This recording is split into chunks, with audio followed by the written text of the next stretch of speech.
Hello everybody, it's time to talk about some airplanes today here, and I'm just going to be going over a light twin aircraft, Cessna 310 that crashed back in July 18, 2023. The pilot's name was Dr. Randolph Sherman. He was a 72-year-old man, and he was very qualified. He had pretty much every rating under the sun, everything from ATR to seaplane. He had everything that I was telling people to do in my previous video. Really well qualified pilot, really well experienced. And then taking a look at the accident, I can see what kind of happened here. So technically, there's not too much to really criticize this pilot that died, Dr. Randolph Sherman. But what I'm seeing here is a problem with training. Problem with training in general aviation. This guy was doing everything properly. And two things I'm going to go over here that were critical to his accident. So this is pilot advice for all you pilots out there. They're going to be flying light twins. Take a look at this accident and see how it happened. And really, you could be trained perfectly at these flight schools, but this circumstance that happened here led to his accident. One, this guy listened to ATC when he shouldn't have. Two, he started turning around and climbing back up to circuit pattern altitude, 1,000 feet, to try to get back around to do a landing. Sounds pretty normal, right? When you take a look at your training as a pilot in these flight schools, right? So what I'm going to do is I'm going to give you a couple little tricks that I learned up in the bush when I was flying up there. We kind of do things a little differently. And the one thing, if you're flying like a twin engine and you're coming off, say, a short strip or something like that, like gravel strip, or you're on floats, say like a Beach 18 on floats, and you got a tree line coming at you. The last thing you want to do is climb the airplane if you blow an engine off takeoff. I repeat, the last thing you want to do is climb when you blow an engine off a takeoff, after takeoff. What you want to do, if you're rotating down the runway and you just get off the ground and you blow the engine, because it's gonna catch you off guard, obviously, right? You're not gonna be ready for it. No one's ever ready for it. But when you get off the ground and all of a sudden that engine goes bang, stop climbing. Lower the nose and jump on the ball. I repeat, stop climbing, lower the nose and jump on the ball and just fly down the runway.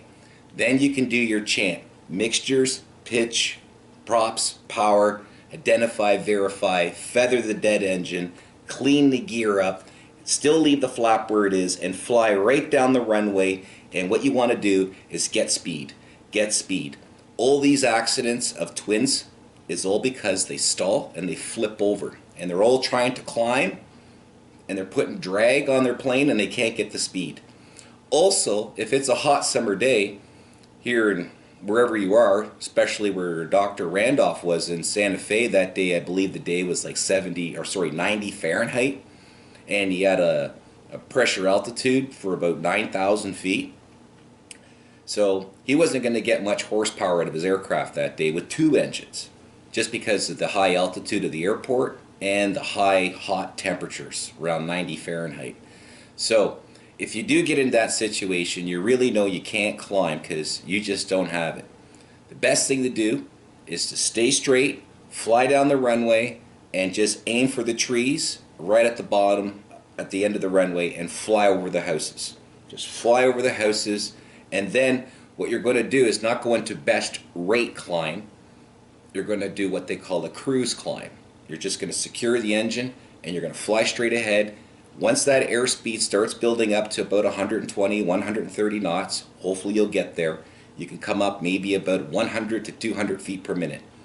The good news is you're not going to have to worry about hitting other airplanes down at that altitude. And according to air regulations, you can go as low as you want anytime you're doing what?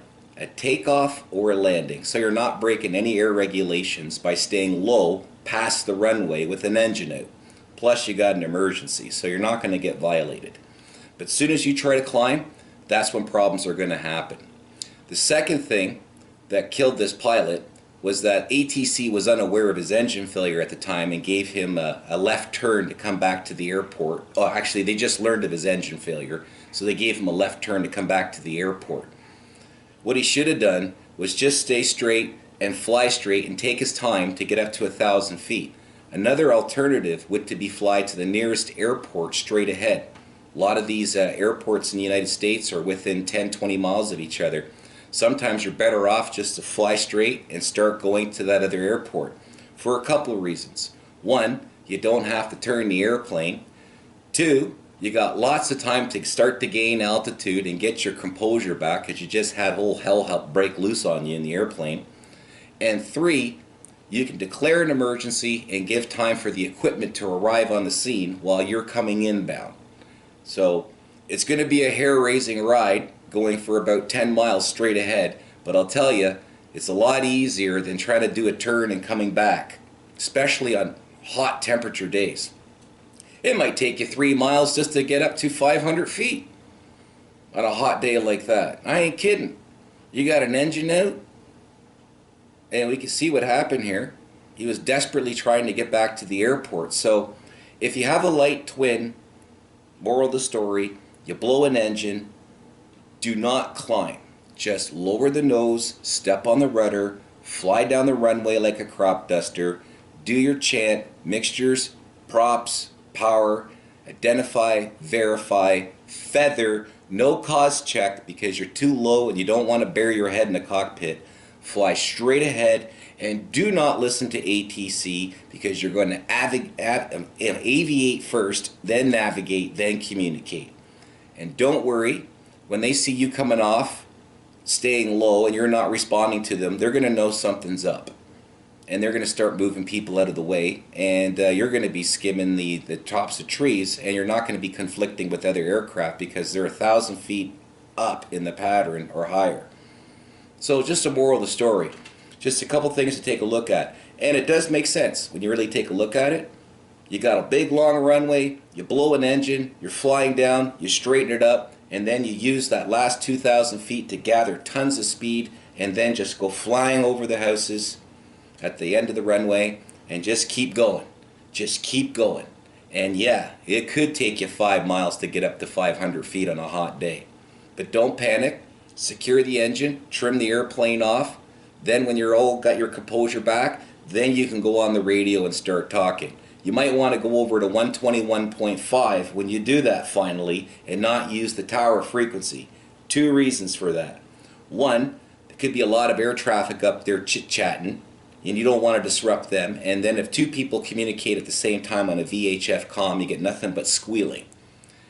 If you go to 121.5, that allows the air traffic controller to have a private conversation with you while the other controller clears all the other aircraft out of the way and there's no conflicts between you and your emergency and the other airplanes that need to get into the airport. Might as well do that. And don't be in a hurry to talk to ATC when you have an emergency, and never listen to ATC if it's going to endanger yourself or some other airplane, because ATC, they're humans too. And they make mistakes. And the other thing about ATC is when you get into a situation, don't be afraid to start barking orders at them. You tell them what you want. You're better off doing that, and they would appreciate it instead of them trying to play mind games and trying to figure out what you want. So you tell them, listen, I got an engine failure. Clear the area. I'm going over to this other airport. Bring out equipment. And get the tower over there to start talking to me. Hopefully, if you're on 121.5, the other tower is going to pick you up too because the airports are close together. Now the other tower can hear the problem that's happening over where you are, and they're all getting ready for you. So the moral of the story is don't be in a hurry to do things. That's what I'm trying to say. Slow down. And I know it's all hell breaking loose out there when this happens, but do not try to get back to the airport as fast as you can. That's the instinct. That's the instinct that you're going to have to overcome. And yeah, it's going to be a shit ride. You're going to be all full of adrenaline. But if you pull it off, you'll feel good about it and go to the tavern afterwards. You have some stories to talk about. So just a little tip. Do not climb, step on the rudder, fly down the runway, get airspeed, do your mixtures, props, power, identify, verify, feather it. Do not do a cause check because you're too low and too slow. You got to get your hands on that rudder and your hands and feet on the rudders and the yoke and just fly the plane straight ahead. Straight, straight, straight. And do not turn. So what? It takes you 5 miles from the airport to start making a turn. That's fine. The only thing that should make you turn if there's like a mountain in the way. Towers are easy to see. You can fly around them, especially if you do daytime flying. That's why I always recommend, if you're going to do any flying, try not to fly at night. I know flying at night's cool. It's nice and smooth, but you really start cutting down the options because it's nighttime. So, anyways, take that with a grain of salt, and may God rest Dr. Randolph Sherman's soul. I don't think he did anything wrong. He was just not trained in this area. He was basically following textbook, and he was listening to ATC. It's kind of a bummer how he died. And really, there's no one to blame on this accident. Really, there's not. It's just that I see what's gone on here, and if I'm in this circumstance, that's how I would handle it. Do not climb. Fly straight ahead. Straighten out the airplane. Do your chant. And take your time getting up to altitude. Alright? Anyways, stay tuned for my next video. Let's go see what else is out there, and hopefully I can give you some more tips to keep you alive and enjoy flying for many, many years. Take care, everybody.